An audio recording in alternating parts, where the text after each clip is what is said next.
Hello, and welcome to another episode of Mindset Monday. I hope you're having a spectacular Monday, and I hope it was a wonderful weekend for you. For me, I had one of the best weekends for a long time, and today we are in for a beautiful treat. I know for the most of us, we see Monday as the blues day. They call it Monday blues. But today I can say this is Money Day, which is money day. Money day. So no longer think about Monday as the Monday blues. This is Money Day. Today we have two spectacular persons with me. I am privileged to them, and I'll be sharing them with you today. We have Serenia Granville and Jennifer Cantando. I am so honored to be connected with these two beautiful ladies, and they're here to share with us their experience. They're to share with us a little bit about finance.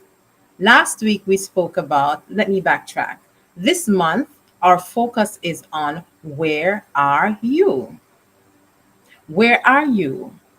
And why we're doing this, because we're halfway through the year, and this is the best time to just go back, redo, or just review what we have on our dream board, on our things to do, on our monthly goals, and see on our year goal, and see, are we at the point where we plan to be, or did we veer off, and what steps can we take to get us back in alignment.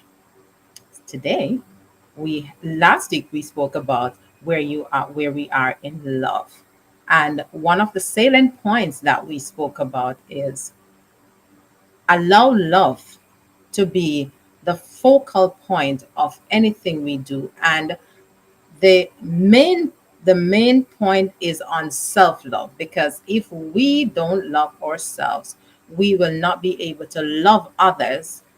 The Bible said that love the Lord thy God with all thy heart, thy soul, thy mind, and thy strength, and love thy neighbor in the same degree you love yourself. So we start with self love. So once we identify loving self, then we can be able to spread love to others. And that's what God wants us to do. So today, I am so honored. I am excited to share with you my awesome guests today. And we have Serenia Granville. Hi, Serenia. Hi, And everyone. how are you? I'm well. Thank you so much for having me. Wonderful. So good that you're able to be here with us today and to share with us, our guests. And we have Jennifer Cantando. Hi, Hi, Mary. Jen. Hi. I am Always great so to see thrilled you. that you both are able to join me today. And it's such a wonderful privilege to share with beautiful people like with the likes of you both.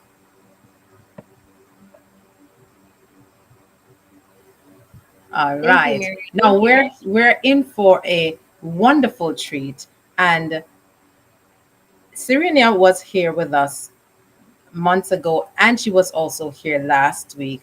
Now technology have a way of, trying to squeeze us and try not for our audience to hear the lovely things that should have been said. But Serena is here today with another exciting topic, another exciting discussion. And we have Jennifer Cantando. She is gracing us with her presence for the first time. So I'm just gonna have Jennifer just share a little bit about yourself so our audience can be a little acquainted with you.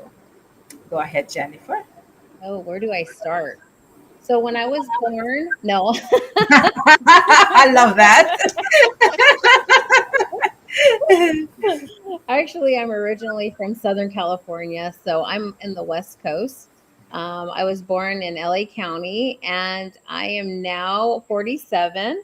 I'm a single mama of, I have five beautiful children, and they range from ages 32 to 8. And What? yes, you got that right. 32 to 8. I think that qualifies me for a lot of things just by saying that, right? Certainly. Absolutely. I'm in the financial industry now. I took that on about 6 years ago.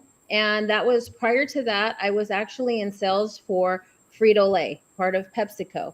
And I was top saleswoman in my area, and I was consistent with that. And I did very well for them. And I ventured into becoming an entrepreneur.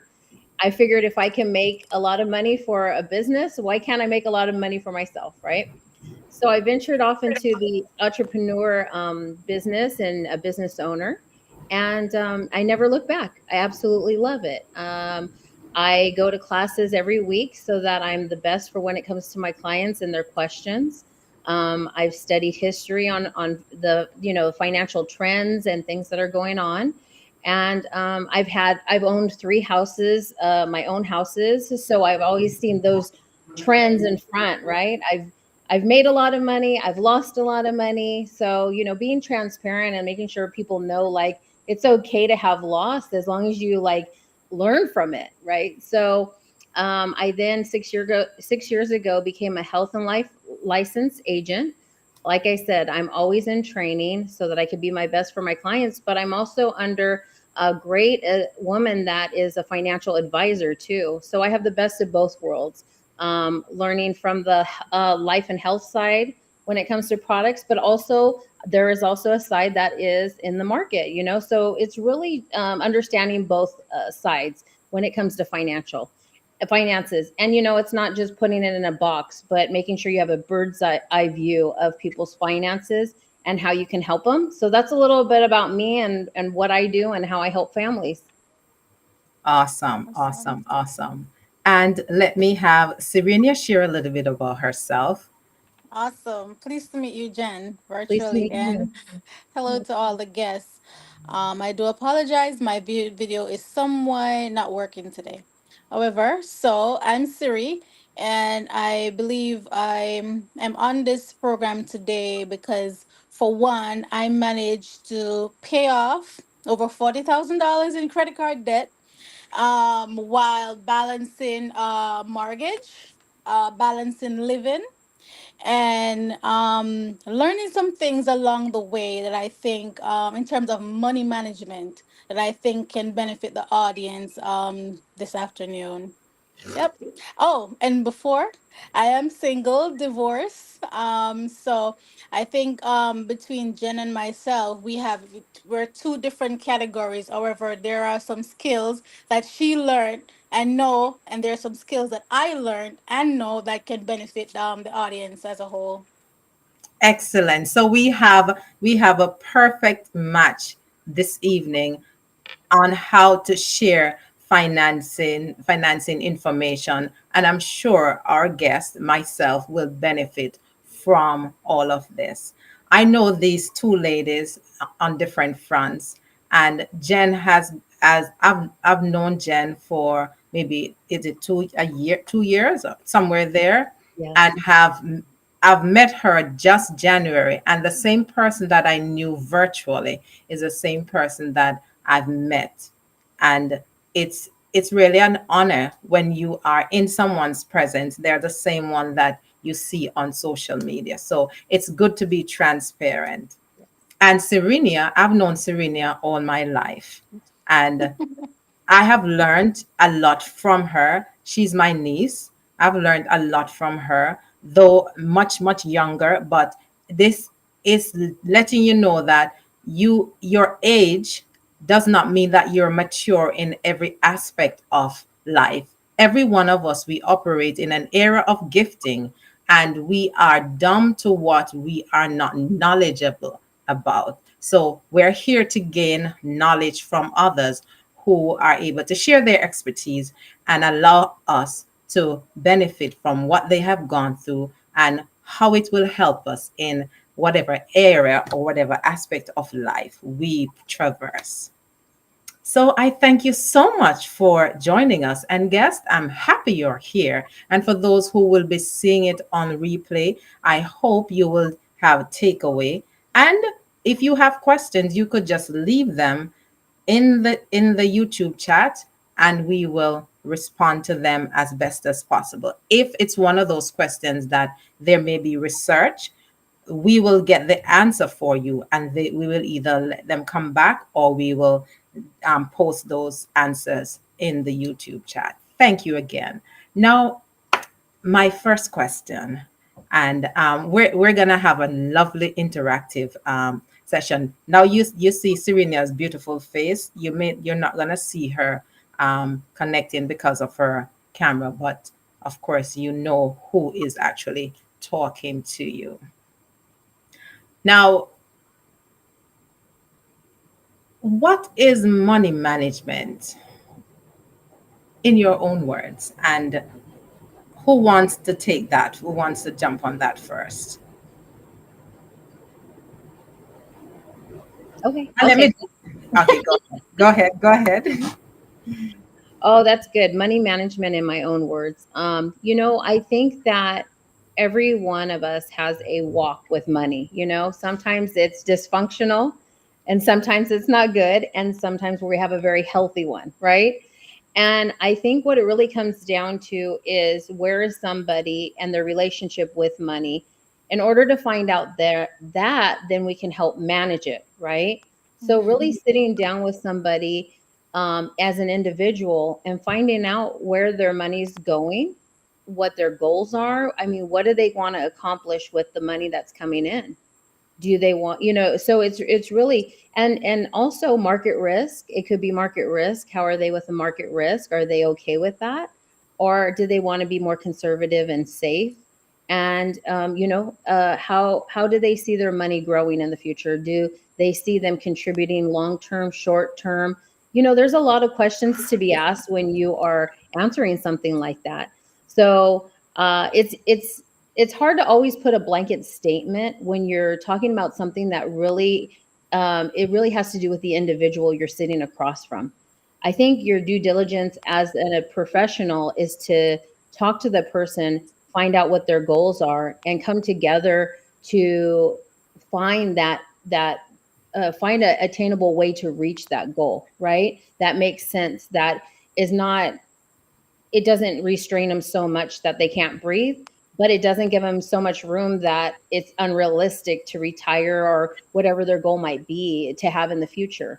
That's my way of thinking of money management in my own words.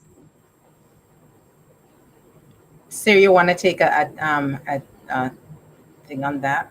Sure, perfect. And I agree with Jen. So when I think about money management, right?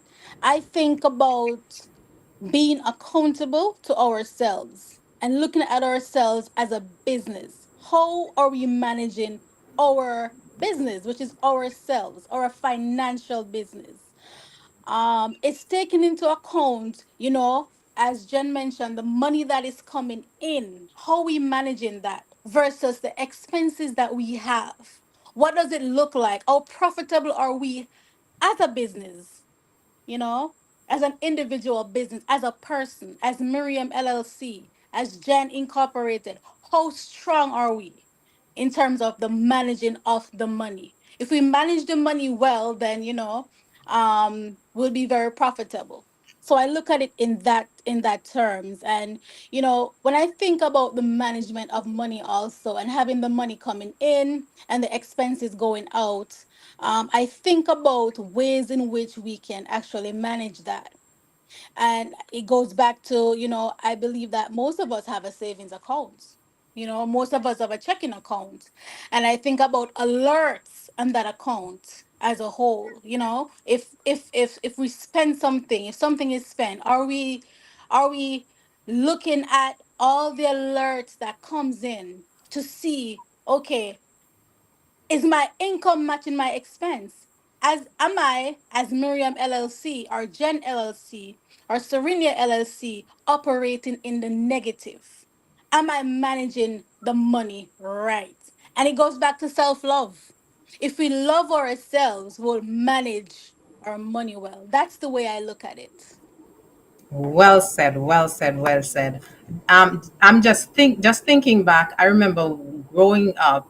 I grew up with my uncle, and I had a little piggy bank, and every time we're having a function at school, that when I was in primary school, I normally want to go in that piggy bank. My uncle gives me my stipend, my little allowance, but I wanted a little more to spend when I go to school because of the events. I want to buy something additional. And I remembered specifically, I was going in the piggy bank and he came in the room and he said, "You're a thief."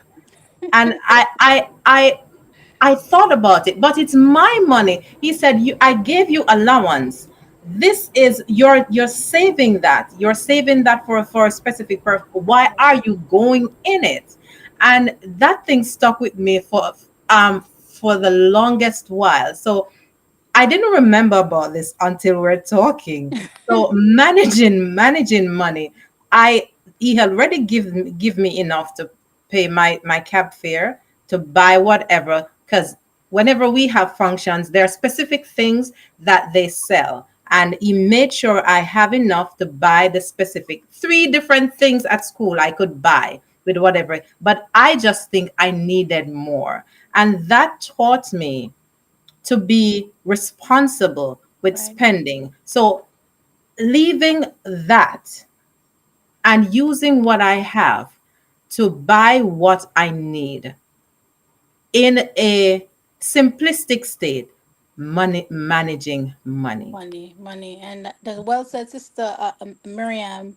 And I think it's key for the audience and ourselves to be disciplined enough and principled enough to see the money that we have saved. And the way I look at it is, think about it as being non-existence. It's there, but it's not there, because if we had used that money to buy something else, we would not have it right now. So imagine Mhm. it not being there. And, discipline ourselves. So it goes back to your story. Discipline. Yes. Anything else on that, Jen? No, I think that you guys covered that pretty well. Awesome, That was good. awesome. Now, how do you manage? And we actually said that. I think Jen alluded to that in her first statement. How do you manage money if you have never done it before?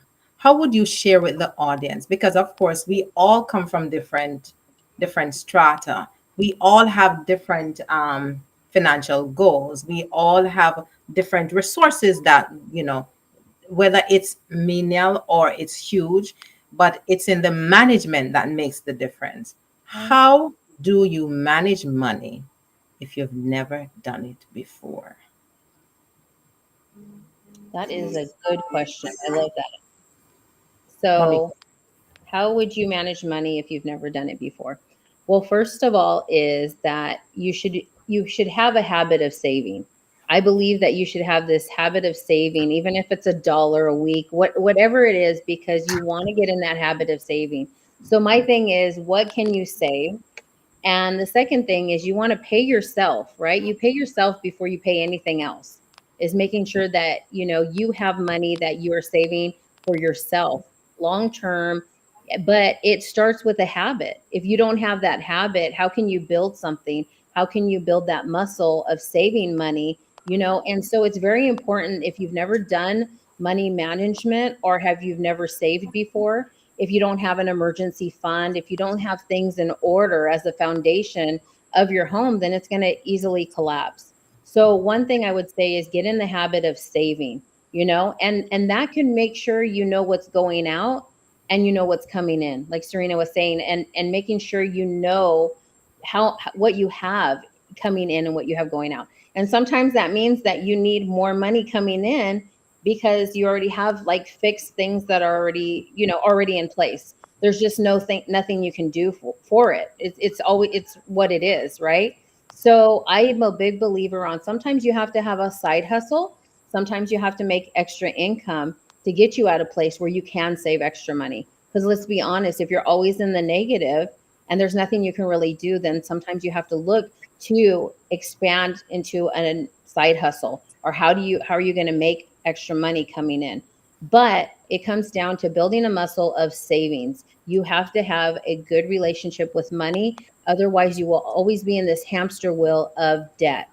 And so I always challenge people, even if it's $1, $5, $20, whatever it can be, you want to start saving that, to start saving that muscle. So whether I'm talking to somebody that is making a lot of money, just because you have a lot of money doesn't mean you have a lot of money to save.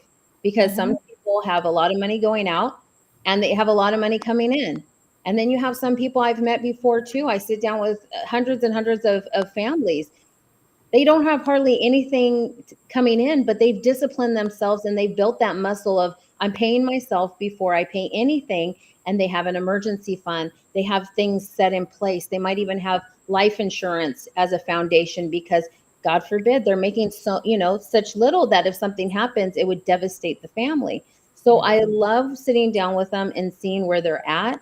And then I can always help them, increase their cash flow by looking at a bird's eye view of the finances coming in, coming out, and and helping them manage that. Whether they have a portfolio or not, it's really looking at the relationship with money. Awesome, awesome. And just to segue into who these two beautiful ladies are. Jen, she is, as she shares with you, she's a financial advisor. And if you do need additional information as to how to be astute where money management is concerned, and increasing or improving, ways you can, your nesting egg, how you can save for rainy day, I will definitely have that information for you. Or at the end, Jen can actually share that with you. A matter of fact, she can actually tell you now, and then I will jump back in to say something about Serenia. Go ahead, Jen. Oh, what was the question again? I'm Um, sorry. just share with them your information, or if you want me to give that to Oh, them. Fine. yeah, yeah, absolutely. So I do have clients that call me and have questions. They can reach me on my cell phone. It's always open. I always have great relationships with all my clients. So putting my phone number out there is not a problem. And that is area code 559-760-7648. And leave a message. I'll get back to you as soon as possible to answer any of your questions you might have. You can email me at Jennifer Quintondo, and I guess I could put that in the private chat too. Yes, yes. JenniferQuintondo.wfg I'm at actually gmail. writing as you speak. That's Okay. Jennifer Cantando, Dot CAN w, yeah, CANTANDO .wfg dot WFG at gmail.com. at gmail.com. Yeah, and one correction I just want to make. I am a financial professional. I do not have my series, so I can't be labeled a financial advisor yet, although I am under the training of one. I am a financial professional. I do carry my life and health license, and I do take classes every week. And eventually, I'll get my series licenses. But right now, I find out that more people are looking for safety than they're looking at variable right now. So I have a high clientele that are looking at more a market instead of any market loss. They want to keep their money safer. So I'm utilizing the life and health side a lot more than I would the variable right now, or the series, I should say. So you see, my guest, you have a wealth of information coming to you today, and they are both joyful about what they do. Now, sharing a little bit about Serenia. Serenia has a book. She doesn't only talk, but she actually does what she says. She has a book, Quick Invest Before Someone Fires You. And just a little bit about this book. It's actually on Amazon. I'll also post that that you can see the ISBN number. Just a little part of the book in the introduction. She said, I was graced enough to find employment with a financial company during my first semester at college. My coworkers advised me to take full advantage of the company's retirement plan, but I refused, a decision I still regret to this very day. For fast forward a few years, I was fully immersed in the investment industry and started experimenting with investments. Then the wonders of 401k became clear.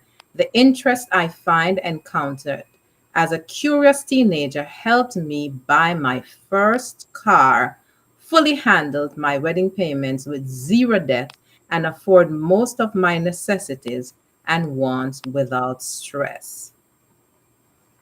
So, youth is in Serena's favor. And as young people out there, she started from a teenager. So, when you get your little allowance, you can actually save from it. And once you build those muscles, you will be able to use them for rainy day. And it will also help you to continue as mature, as you mature in your career path.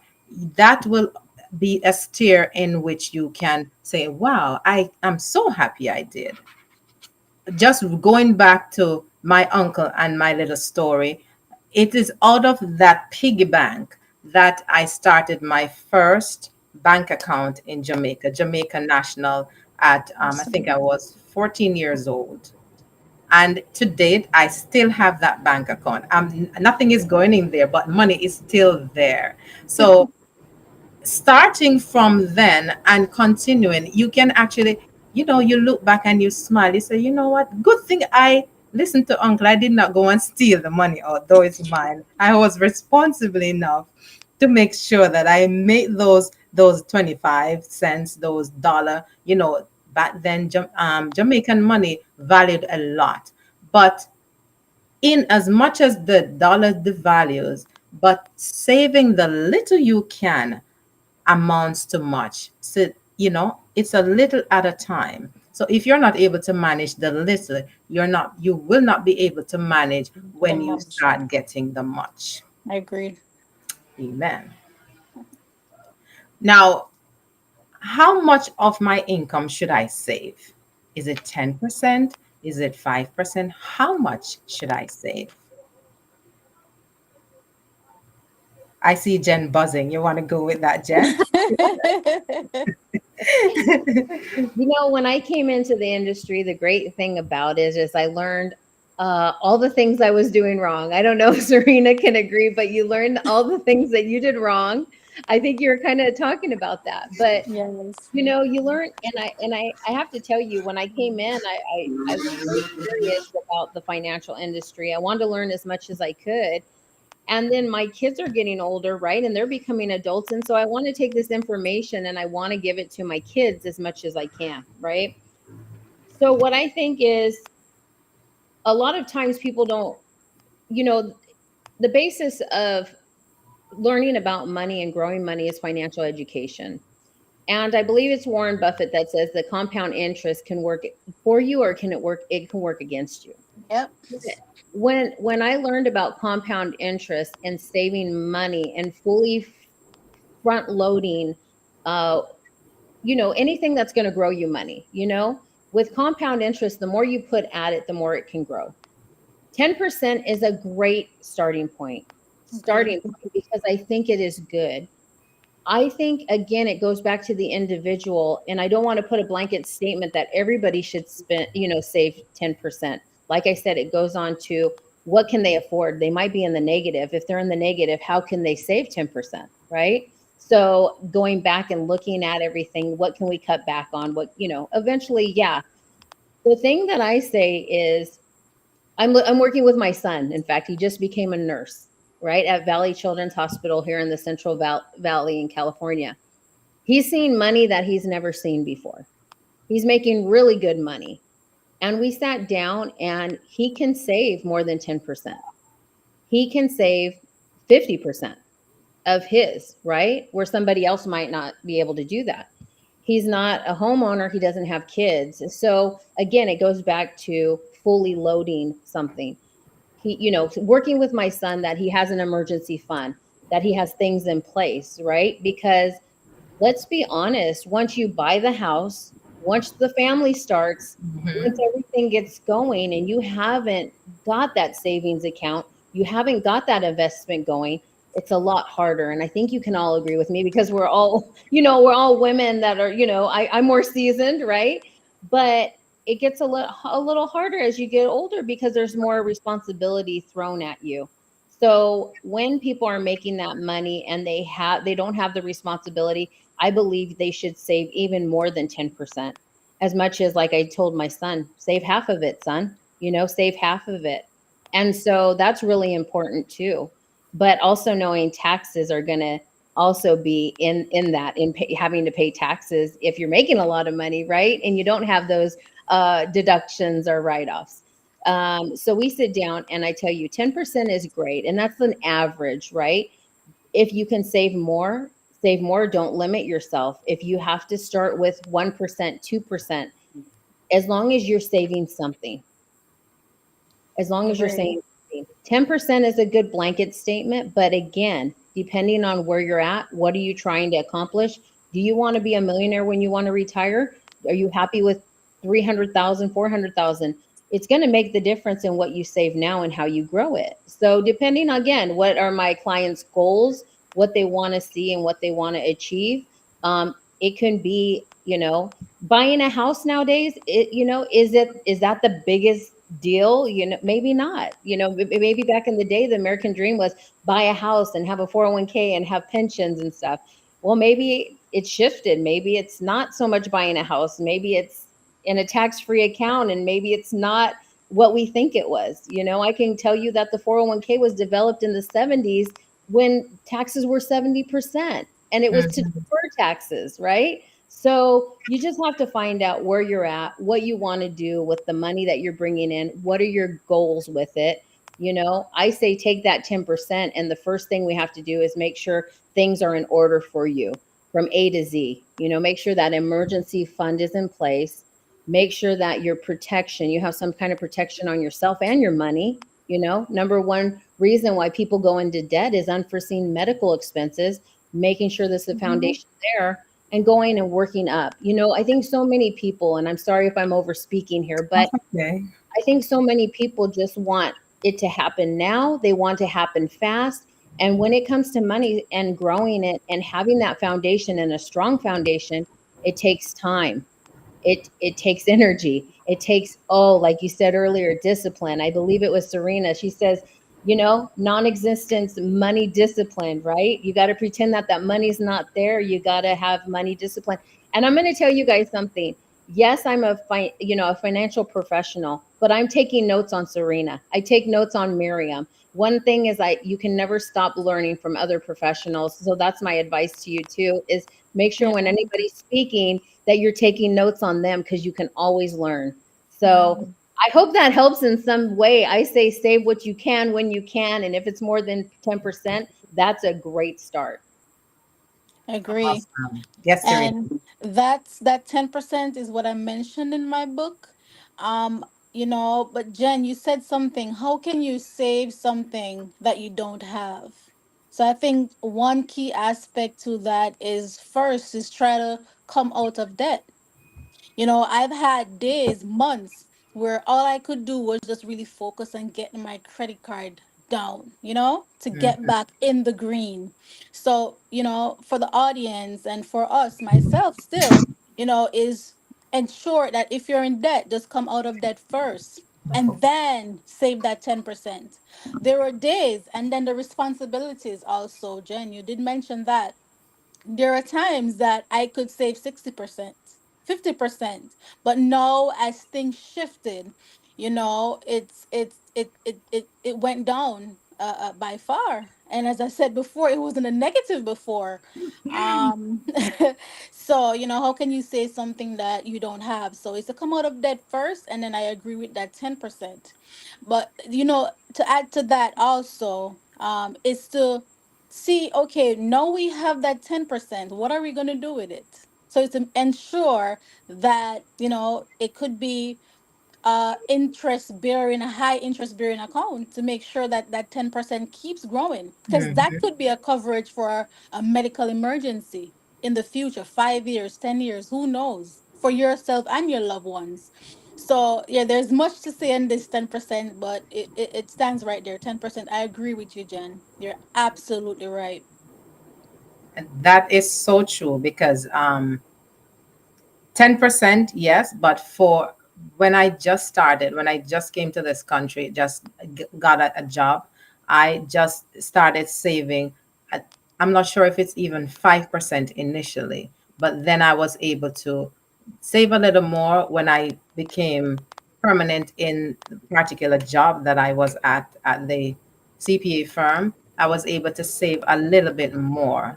And then as responsibilities came, I could not increase that. It actually tapers off. So it depends on where you are There we are. that you save. I agree. And for young adults who are just entering college or who just left college, listen, this information is very important because just as how we are where we are now, you're maturing. You will reach my age, which is more than half a century. You will reach Serena's age. She's very very young. Jen 16. is very very young, and so wherever you are growing. So make the shift. Save the little thing in the piggy bank. Open the account. Make sure that account, that little savings account, stay. Do not pull it apart when there's a holiday and you want to zip yourself away to somewhere. It's good that you're able to have a little therapy session when you're going through stuff. You pull yourself away. Even for caregivers like myself, we need a little time to just so these little savings can come in handy when you want to get yourself a little place. It doesn't have to be an expensive getaway, but somewhere that you can just relax. I agree. I agree. And it goes back to habit, developing that habit from your younger, so that it goes throughout your much younger days up there. So Yes. it's habits, and Jen hit the nail on the head earlier. Habit, habitual saving. So yeah. Yes. And I one, with sorry, Jen, go excuse me. ahead, go ahead, go ahead. After you finish speaking, I'm going to jump on YouTube to see if there are any questions or Okay. comments. No, So go no ahead. problem. And Serena, it's so funny. Serena, did you say you had $40,000 in debt? Yeah, it was $40,000, and I work it Yeah. right down. Yeah, I had $40,000 in debt too. And Yeah. and the same thing. And it's like at a young age, I had a credit card. My mother handed me a Mervin's. Do you guys? I don't know if you guys have Mervin's out on the East Coast, but we had it out here, and it's we I got a Mervin's as a department store card, and that's my relationship with money is Yeah. charge it, And so it when I learned how compound interest worked for me, and you mean my money can make money? Nobody showed me that. And I got excited seeing the growth and how you can do that. And Serena said it's so good. If you can have that 10%, then she's right. Your money should be diversified in even that 10%, So I taking that 10% and saying, okay, I have a emergency fund. This I'm not going to touch, because Mhm. what I see as a bit as a homeowner, and as on this other side, is people are saving all their money to buy a house. But the problem is they got the money to buy that house and they're ready to go, but then there's no emergency fund should something happen to that house, Mhm. right? So having that totally emergency fund and that 10% and making sure you have an emergency fund separate from your goals in life, the right. things that you want to put. So I absolutely agree with her is that 10% even should be diversified, right? And you were saying that, and I just want to let the audience know, yes, emergency fund, a high yield savings account. I think that's what something you touched on. And by the way, you can't always find these things at the bank, you guys. We think we go into the bank and we're going to get the best deals and everything like that. No, they're trying to make money too, right? They're turning around and utilizing your money and loaning it out, at a high interest rate, and they're giving you a low one. So you just have to realize that's a business for the banks too, and shop around, get to know where you're getting the best bang for your money if you are saving it, right? So Right. what well put, Serena. I like how you said that 10% should be diversified as well. And I'll add to what you said, Jen, shopping around, because I remember when I started, I think I was probably around 24, and someone mentioned to me, a coworker of mine who is doing financially excellent right now, he mentioned online savings account that have high interest compared to the traditional banks. So as a young person, I would highly encourage that to you all if you can get in as soon as you can to reputable, because it's good to note also that these online banks, they're FDIC insured, some of them. So do your research, find one, and put some of your money. Start with some of your money in those high interest savings accounts. Yeah. Awesome, awesome, awesome. My mother, she's now deceased. She always said, "Do not put your egg in one basket because if the one basket drop, all of the egg gonna broke up." So diversify. So the the investment the financial advisors will tell you diversify your portfolio. But my mother, she instead of she said diversify your portfolio, but her words were do not put your egg in one basket. Right, right, right. Okay, let me see what my audience is saying. I have one point after you're done. Okay. Sister Lauren says she can't see Serenia, but she her camera is not working. Mel said, um, oh, she's only showing the background. Dr. Derek is saying, enough love, especially Serenia, Jennifer, and the host with the most, Miriam. Why do most people always have expenses that's not in the original budget? That's one question. I can I help you guess. with that too. Oh, you got Okay. that? Okay, go ahead. No, we both can, but I could start. Go So ahead. I don't know. When I heard that question, food came to mind. It's like you leave the house to pay a bill, but you see something that's very appealing to the eyes and to the appetite. Sometimes it's hard to resist. But so I think some things appeal toward wants. It's not really, they're not really needs, they're wants, and it goes back again to the lack of self-control. So, Hmm. identifying that, to the question why. So the why, the answer to that why is the lack of self-control. Getting that discipline in to see something, to see the money, to see the item, and say to yourself, it just tell yourself it's not there. It's not there. Because if it wasn't there, you could do without it. You could manage well. You could do what it was that you set out to do.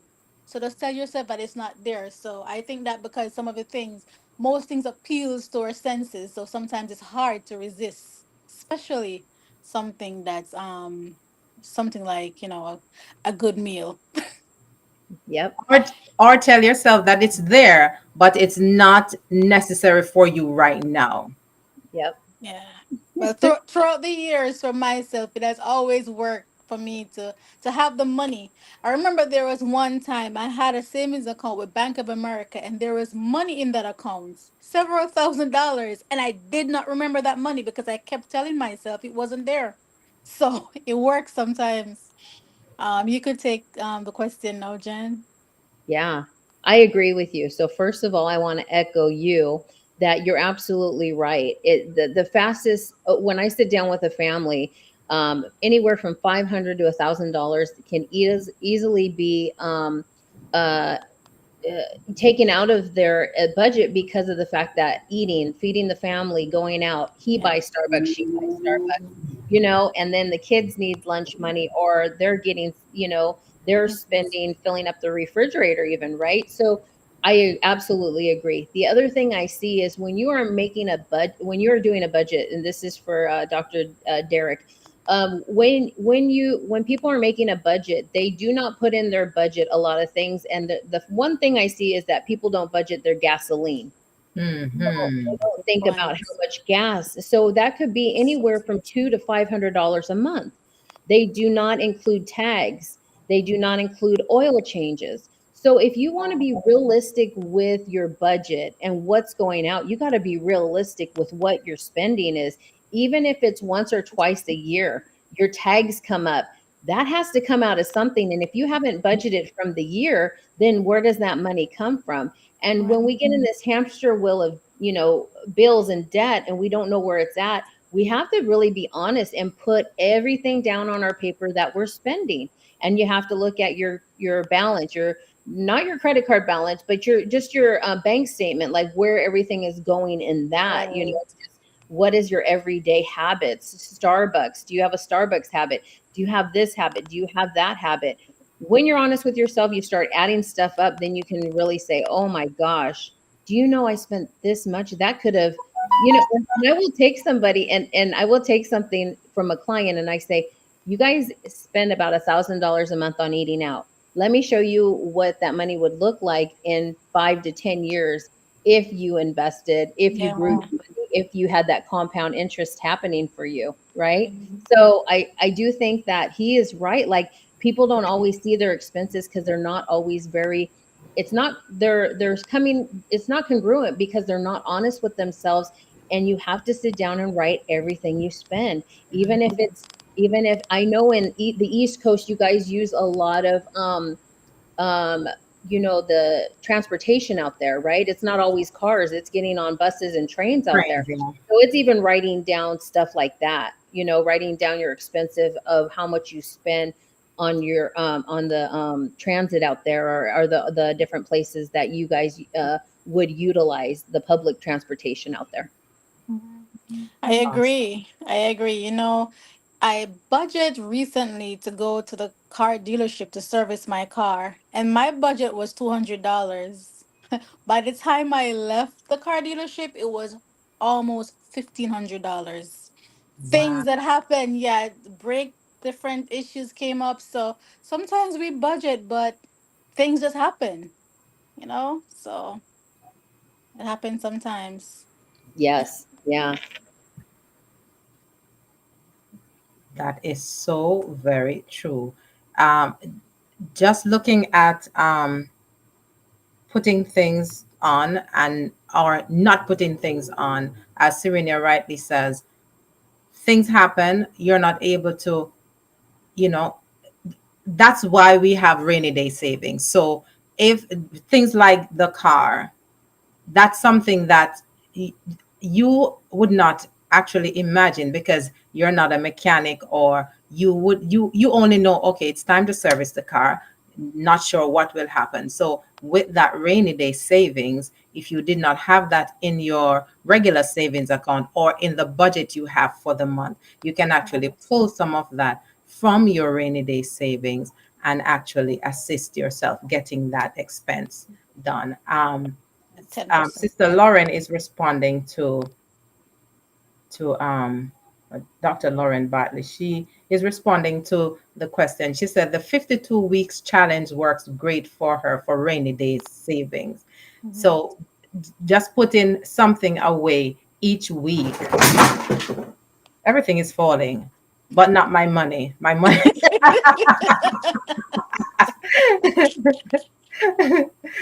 Putting something away every single week of the year has actually helped. And Dr. Bartley, we talk on many occasions. Oh, something else is calling. One moment, please. I guess this is what happens like on a rainy day. That's it. Yes. Emergency fund. You never Emergency. know. Yes. Yes. Okay, let me see what else is in the chat. Anne Marie said, "What do you tell persons who has Amazon, Shein, and Tuma, and the rest of these places that people make a buck, then don't need these things? Oh, they don't need these things. They need money management director." Um, But the thing about these companies, they're not there to really help us manage money. They're there to have us spend our money so that they could manage their money and make more money. So she was asking another question. What online bank do you think? You actually said that, they can, they what she asked, which one do you think? She's asking your opinion as to the one you use. so what I Can you use is go ahead. go ahead? So the one that I use is Marcus by Goldman Sachs, and I will send that link over to you, Sister Miriam, that you could post. Okay. You said Um, Marcus, yes, by Goldman Sachs. Gold, Yes. Goldman Sachs. All right. Yeah. See, this is You could very you could post helpful. it in the detail after. Okay. The if there's Yeah. M- Mommy McNeil, and she said it's FDIC approved. Mommy McNeil says we need to close our eyes sometimes we need to close our eyes to something sometimes. That means just walk past it. It's calling you, but walk past it. It's right. calling you, but walk past it. I'm Oh, on this note, I had a joke, and my deceased husband, he shared it publicly, so I can share it. So I remembered once we were going. He was picking me up somewhere, and we had a plan that we're gonna cut off McDonald's. And when I went in the car, I saw a rapper, and I said, "What is that?" He said to me, he said, "Miriam, McDonald's was calling me." McDonald's was calling me, so I just had to answer just this once. So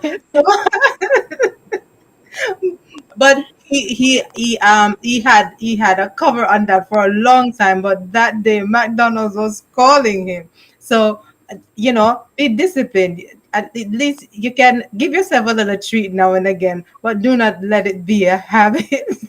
agree. That Yes, was just yes. I make my own coffee at home, and I save a lot of money because I realized when I came into the financial industry, I took a good look at my finances, and I was spending anywhere from $300 to $400 a month wow. on Starbucks because that's a cup of coffee a day. And I wouldn't just get coffee, I would get, you know, uh, something to eat. So then it turned into $10, right? So by the end Right. of the month, it was about 300. And then I would buy it for whoever I was going to. So I'd buy them a coffee, right? Turns into 15, $20.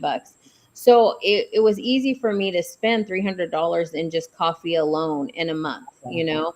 And so that is something that I can make the coffee, I can make my food, I'm an entrepreneur, I can work from my home, I can work from my office. I have that's the great thing.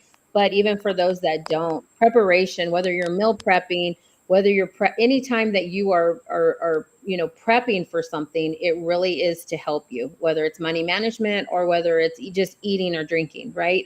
Coffee.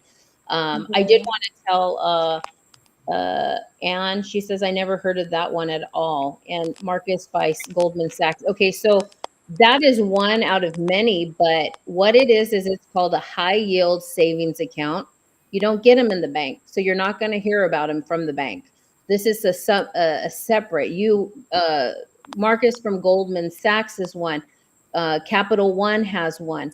A lot of these things you can do your own research and look them up and see what is look up high yield savings account. It'll tell you 3%, 4%, 5%.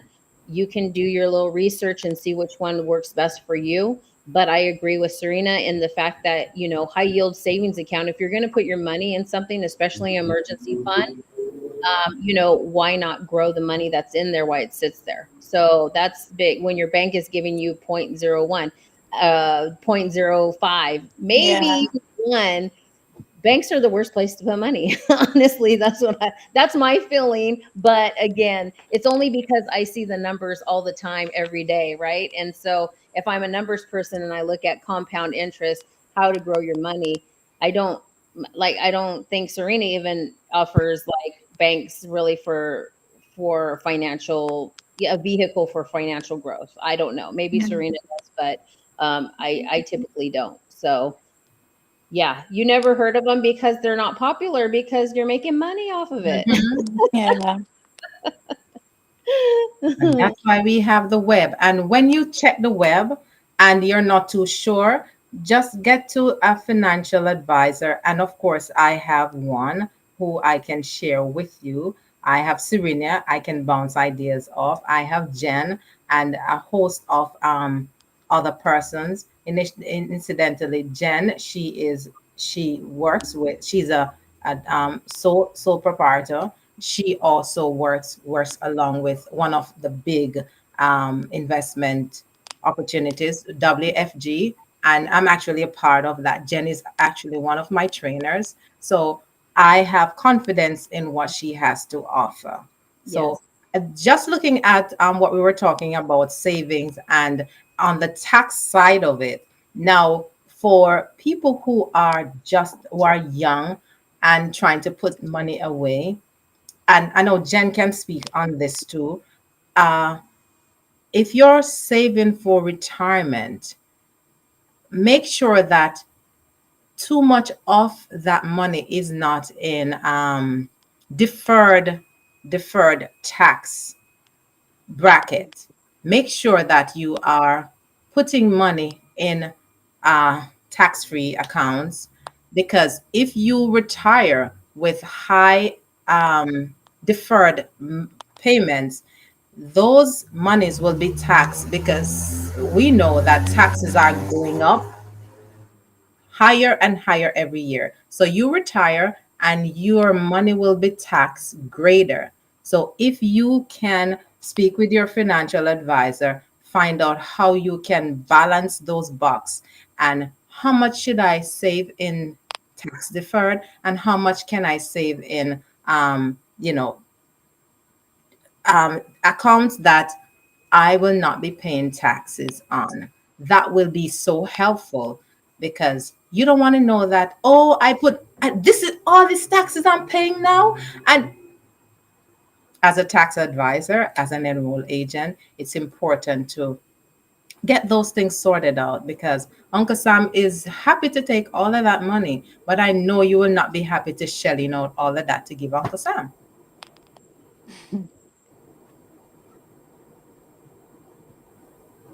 Go ahead, Jen. Oh, well said. Well said. Well So said, I agree.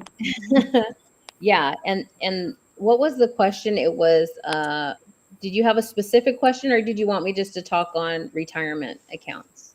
You could talk on retirement account. Okay. Yeah, I think it's important to know that you know, back there was a long time ago where you would have your pension, you would have a savings account, you would have a 401k. You had this stool that had three legs, and today now it's like we're looking at one leg. We don't, we're not looking. The pensions are going away. Sometimes it's hard for even the kids nowadays to get a 401k because they're not full time, and so now we're dependent on just our savings. So it's really important to know about that. Two things, there's a silent killer out there when it comes to money, and Miriam hit it. One is taxes. There is the second one is inflation, and I didn't even realize the magnitude of inflation until we saw it during COVID. And I was like, my God, this is crazy, right? We saw it go up to 9%. It's very important that you have to have a goal set, right? So I went back to my son and I said, "Hey, we're going to change some things." Again, my son is so coachable. I love him, right? He's got money and I get to tell him where to put it, right? So I said, "Son, we want to put your money in something we don't have to pay taxes when you retire. I don't want to see you have to, pay the taxes if you don't have to." I love the 401k because of the fact that your company, if they're matching you, is giving you free money. But Right. remember, like Sam said, that grows tax deferred. That's going to take care of the taxes you pay later on. It's not so much, you're growing this thing so big. Well, the bigger you grow that 401k, the more taxes you're going to have to pay on it. So just remember, if you're putting more towards your 401k, you got to pay more taxes down the line, which in that case, if the company is matching you, well, that's good because that's going to help you pay your taxes later on. There are tax free accounts that some people are looking at because they don't want to defer their taxes, and they can do that, right? So there's some things I want you can consider when you're looking at a retirement fund or what you're going to use. One, if I'm going to put money in an account, is the company matching me?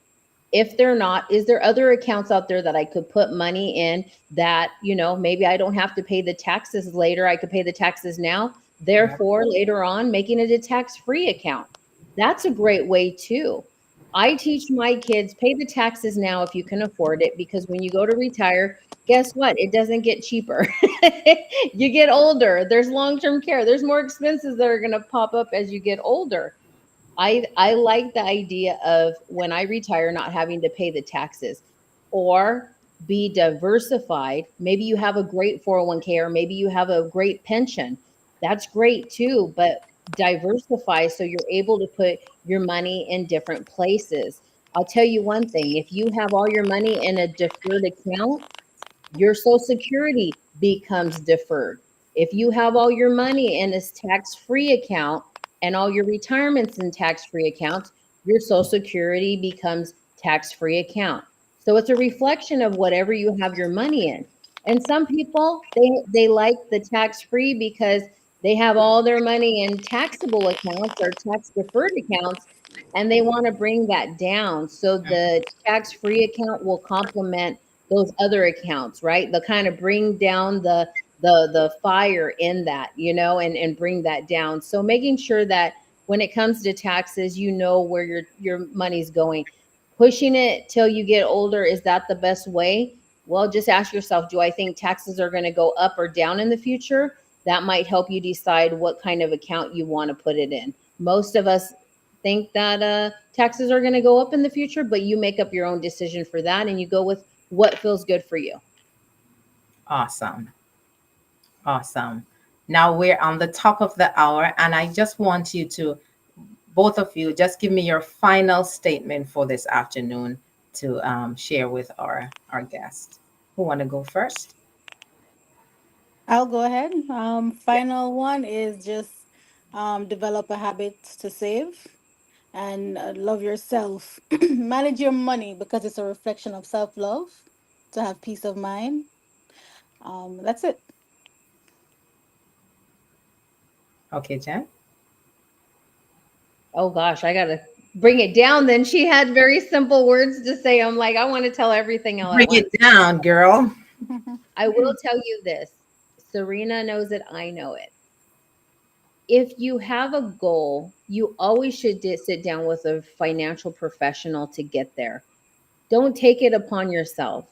I think there's a stigma, or there's this fear that people are so afraid to get sold on something that they don't sit down with the person that can help them achieve their goals.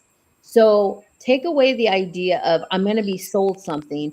Instead, can you please help me? This is where I'm at. I need some help. I need some direction. I need some guidance.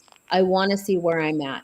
At some time when I was young, I used, you know, a simple, when I had taxes, I used a simple, like those H&R Block or whatever. And I'm not knocking them, but there's a certain time as being a business owner in my life, as I grew as a business owner, I realized I needed a CPA, right?